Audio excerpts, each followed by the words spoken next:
Welcome to Carolina Sculptor Studio. My name is Clint Button, and I'm a granite sculptor. Welcome to video number 82 of the Virtual Stone Carving Apprenticeship.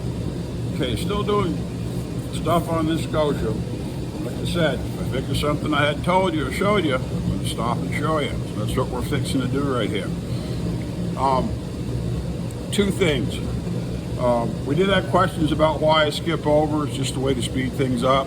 You know, it does, because you don't have to measure this as much. You get this pretty good, you get this pretty good, and this is tall, and this is tall. And then you just kind of work from this section to this section, and you can level 90% of it by eye really quick and rough it in, and then axe it the last bit to smooth it up, and then start checking it. And it'll save you stopping and grabbing the pattern several times. It'll save you time, save you air, save you everything. So it's really good. When I rough this part off here, when I saw this and then I take it off, it's real easy to either take a 9-point or just a regular round chisel and just go right through and it'll plow right off. It'll break off pretty good. Okay, this is still, you know, well, looking right here, this is about a 1/4 inch to a 1/2 inch high, depending on where it is. Usually most of it's about a 1/4 to 3/8 tall. And then you have to dig down a little bit down here at the bottom to get to the 1/2 inch where it's tall. When you saw this in, you had to be really careful. These saw cuts, I had a couple here that were like perfect, like right on the money, and I thought, man, I'm gonna have to scrape this whole thing to catch up for one saw cut, and that happens. That happens a lot more often than you think it would. So you gotta be careful when you start sawing in. But when you do, whether you saw in and you're right on the perfect line or whether you're staying up a little bit, when you're doing this finish cut, I don't plow this off. Okay, I don't just break through and do this off, because anytime you do that, you're apt to have some break that goes under the line. It's not as pronounced here. There's a few spots where it's done that, but for the most part, this is breaking pretty good. But I always make a point when I'm at this finish level to go down like this, because this will pulverize the stone off the top with a 9-point with a bushing tool, as opposed to cutting it off and pushing it off, because especially if I'm pushing from here to the side where it's a little bit lower and it's pretty close, it's real apt that relief will allow the break to go under just a little bit, and it'll pop under, and I'll dig a hole. The whole panel's got a problem now because I got a hole that I can't get rid of. Okay, so when you do that, push it down. I'll show you.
Good. I should still be okay with this. This cut's pretty deep, but I think I'm still going to be fine.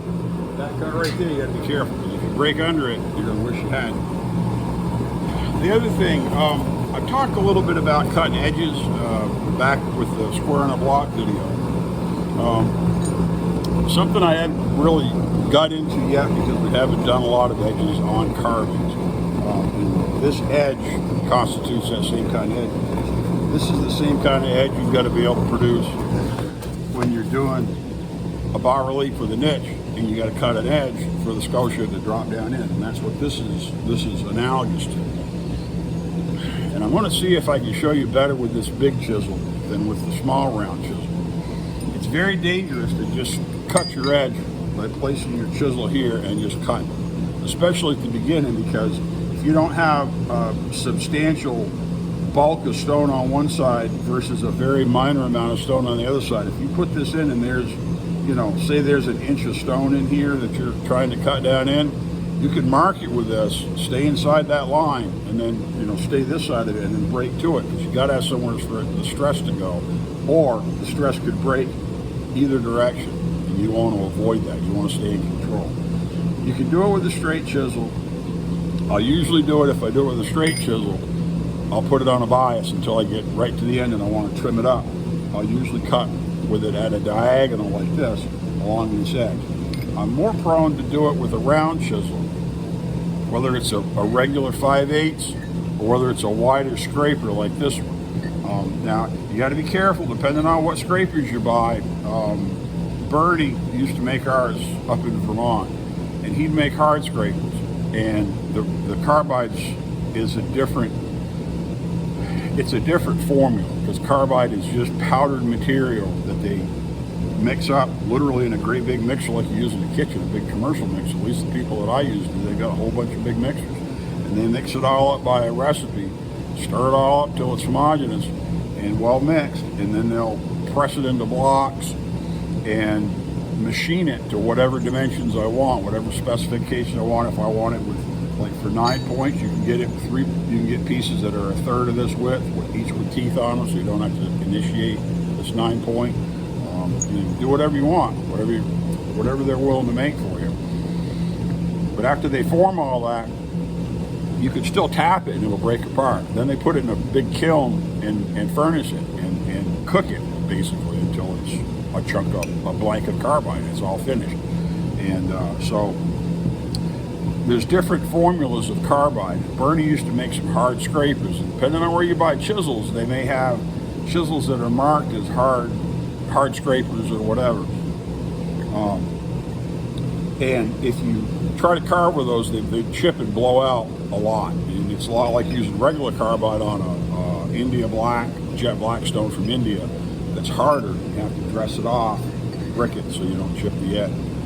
Up here on the edge, and I'll use this for exaggeration, I'll use this chisel, I'll use a round chisel to cut my edge, and I'll cut down at maybe a 45-degree angle, and I'll try not to take very much off at a time for the same reason. I don't want it to blow out on the other side of the line. But, pencil. I wanted to show you what I do. Instead of putting the apex of this round curved cutting edge right on my line, okay, and trying to set that in and cut that, I'll put that apex just below the line, below that edge, a nominal amount, not like half an inch or whatever. But a quarter inch is pretty normal. I'll put it below that line so that the cutting edge, that gives you a couple benefits. The cutting edge will cut away this material at the bottom, and that's where your big energy is. It's not on this edge. This edge, the upper edge, your finished edge, will be cutting by a trailing portion of the blade, where it's actually behind the front of that edge. And so that gives you a little more control and a little better effort. You've also relieved the stone, so it's got somewhere to break to, and that's good. I like using a big chisel because I can support it better when I'm in carving. I can hold it tighter. I got a little better support. It's easier to cut too deep with a smaller chisel. The smaller chisel is, the more it cuts with the same energy, because that strike is being spread over a shorter distance, and so it tends to dip. A lot of times when I'm finishing an edge, you'll see me working, and I'll either I may use a straight, but a lot of times that's just to finish it. I like using a curved chisel to actually put it in, and the apex will be below that edge, and I'll just sort of shave this edge off until I get it where I want it to be, instead of putting a chisel right on here and directly cutting it, because what'll happen when you do that is you'll have a straight cut, it'll cut straight, and then one edge will tend to, and this is exaggerated, one edge will be in, one edge will be out, and you'll end up having this jagged line down through all this, and by the time you clean that jagged line up, you've lost a significant amount of material. and that may take it out of spec, so you don't want to do that. I can see I've got a little high spot right here, but I still have to finish this edge, and then I'll go through and axe everything, because I've got all this axe preliminary. I've got to cut this scotia to the top once we polish this face. And I'll usually go at the very end, because if you don't go at the end and scrape this with a straight chisel all the way down very carefully, so you don't scrape, hop, grab that edge and push it off, because you will. That's not a happy feeling. Everybody's done it, and it ain't cool. So you got to learn how not to do it. But because you'll either go up and chip it. If it's polished, you'll put a big white stun right there that is there forever. You can't go back and just polish this little section, because it won't work. It doesn't work that way. But if you leave your diagonals where you work this edge into shape with a round chisel, at the end, especially if this was the edge of a niche and we stood it up, you got a bunch of diagonals like this, the light's going to catch those and make you look rough. You got to end up going at the end and axe this in, and all those cleaned up with your chisel, so that there's nothing there to catch it and make it look rough. But by using the apex of this curve and indexing it below this edge, as you cut this, you'll approach that edge and you'll have a little more secure progress. So I hadn't said those yet, and you got to practice cutting edges, because you're going to have to be able to cut edges and not just try to grind them into place. So you want to cut them with as little stress as possible. So, all right. Back to cut stone.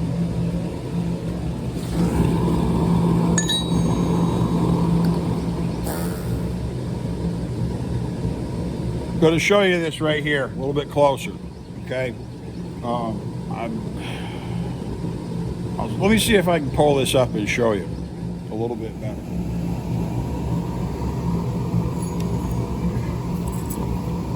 Okay, this is an important lesson.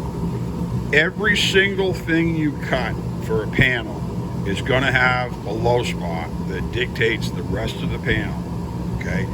Because you're cutting it, and you're not going to make something that's a perfectly flat plane or line or whatever. There's always going to be something for a little bit of a low spot or a crown or whatever, and the low spot's going to dictate what you're doing. Now, this saw cut is probably, hopefully, going to be the lowest thing I cut right here.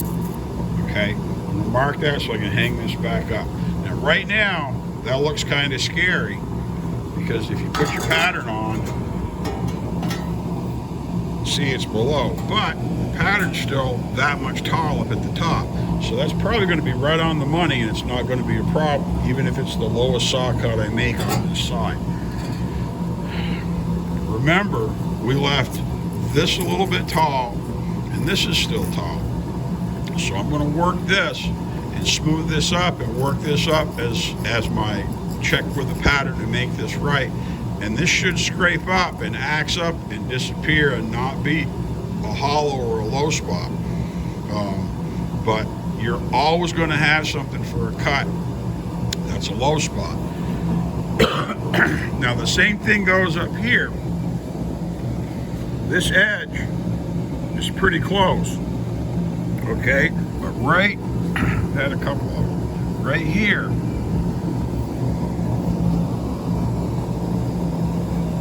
see if you can see that.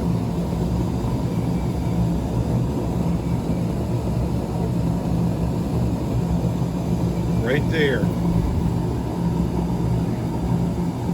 is a little bit of the, see there's a saw right there, that's a saw cut. Now, looking down from the top, that may seem like a pretty big issue. It's not. We're going to fix all that, because I still have to take material off on both sides. You got to resist that urge to say, oh my God, I cut it too deep, and fix it. Cut a hole and cut it straight out, because you'll end up cutting a big old dish out of here that you can't just fix. We're going to push this down and push this down until that basically disappears. And then at the end, after the stone's all cut, I'm still going to take and probably take a brick and rub this whole edge to break it, so that something doesn't fall on it, because this is going to be facing straight up, this is going to be vertical, and that edge will be likely to chip if anything hits it. So I'm going to go ahead and scrape this up on both sides. We'll get rid of this, and this will disappear. And that's why I want to put some red in there, because even if there's a tiny bit of red in there, it's not going to look any different than all these other little irregularities on this edge, which result from anything being hand cut. I'm going to axe this down. I'm going to work this to get the pattern to fit. Work this down up in here, and then this right here will lift and come right out, and we should be great. So hang in there. Let's put this back up and get the cut.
All you have to do is touch that to lighten it up, to whiten it up, to get rid of the saw cut. You don't have to dig it out a ½ an inch past it. You see we're right there, and we're still not quite down. I got to take a little bit more off here and a little bit there.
Okay, this is just as perfect as the rest of this.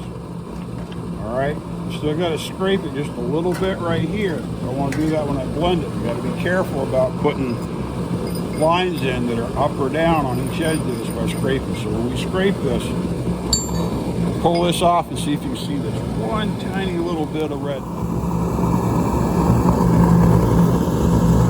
Okay, so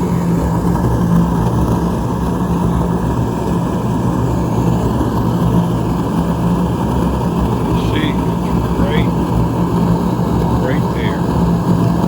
Okay, so that cut was right on the money. I wouldn't want to go any deeper. Glad I didn't push that saw anymore. I cut a little deeper than that. But it cleaned up just fine, and this will all blend in, and it'll look great. Let's trim that edge off. I'll show you that. Let's trim this down.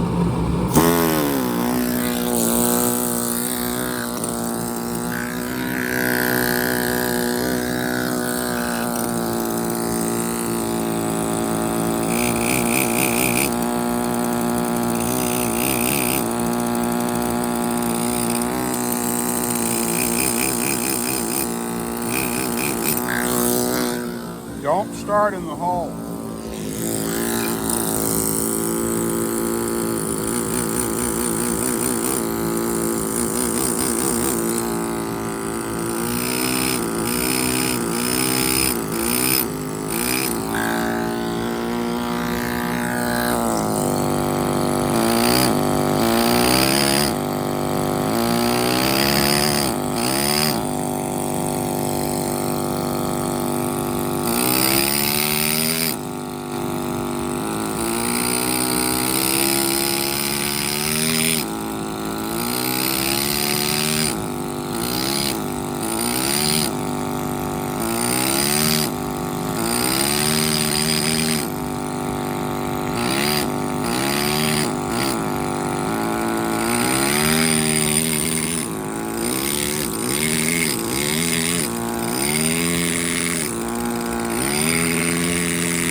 Okay, let's see if we can see this red.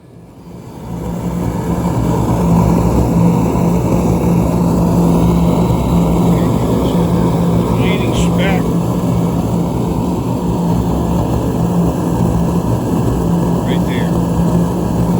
See if you look down on it. It's almost impossible to see. By the time we scrape that edge just a little bit, that'll all be gone.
while you're doing this last scrape, stay out of this. Don't go into this and up onto here because you'll lose material.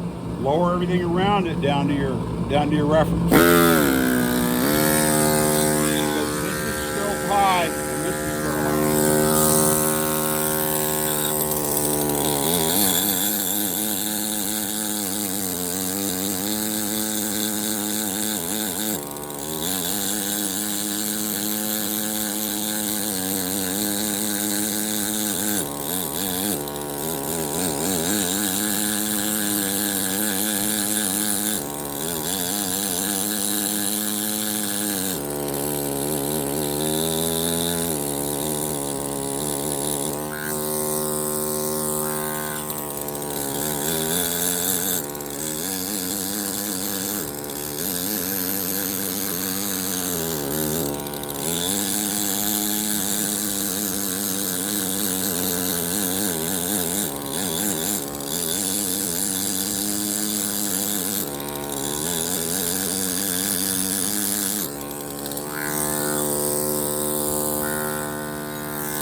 pretty close. There's a couple spots that aren't perfect. There's spots down here that aren't perfect. What you want is consistency, okay? You want this to look like it's all done in the same basic shape, same basic amount, same basic curve, same dimensions, everything. That's what you want, okay? You don't have to have it absolutely perfect. You can, but if you go out and look at 99% of the work, you're going to find small amounts of undulation. And that's part of what makes it look more organic and more natural and more believable. Especially that it was cut by hand. If you've got it absolutely machine perfect, which you can put this on a, on a CNC now, mill this out. They don't have people like me doing this anymore because you can have a machine mow this stuff out and they just sit there and run back and forth, and somebody goes in and smooths it up a little bit and it's all done. It looks very sterile. That's another thing that happens with people that are doing, I like doing metal shaping and working with metal, like car bodies and gas tanks for motorcycles and stuff like that. And a lot of the older coach-built work where they make the body completely by hand, the bodies are not necessarily accurately symmetrical. They're very close. But if you measure them with, modern equipment, they can be off by a lot. And that's because they were done by hand. And they're made by hand, and they're made close enough that you look like they're the way they're supposed to be. But people will comment that those older bodies have more, they're more organic, they're more alive, they have a more impressive presence when you stand there and look at it, because one side isn't absolutely perfect. And if you look at any person's body, one side of the body is different than the others. Your nose may be crooked. One breast may be different size than the other. One arm is different. You've got one hand that's a little bigger, or a finger that's longer than it should be. Those things make work look like it's believable, and not just that it was done by someone, and not just that it looks more natural. It doesn't look like it came out of the machine. So we want this to be very accurate, but we just clean that all up. And, it looks pretty good to me. Everything's pretty darn close. We're not way under on any of them. And if you look, all of this work is done, and it's a little bit tall. I've got a small gap right here. That means that when we do this final edge and I scrape it, this is done on purpose, people. When I do this final edge and get it absolutely perfect after this is cut, that I can scrape this just a little bit, just enough to scrape it to clean everything up. That will cause this pattern to go forward and sink. And that will pick up some of these, the majority of these discrepancies that I've got, because they're all consistent. And once this pattern advances forward by 1/8 of an inch, it's going to rotate like this, and it's going to tighten up. So I don't think I mentioned that yet. It's one of those things when you've done this, you do it, because that's the way it works. If I cut it, I can cut it absolutely perfect here, and if I have any issue anywhere, I'm screwed. Okay? I bet this video is long enough for y'all sick to listen to. Okay? So I'm going to put this on the computer and call it quits. My name's Clint Button. I'm a granite sculptor here in Carolina Sculpture Studio with the Virtual Stone Carving Apprenticeship. Thanks for coming in.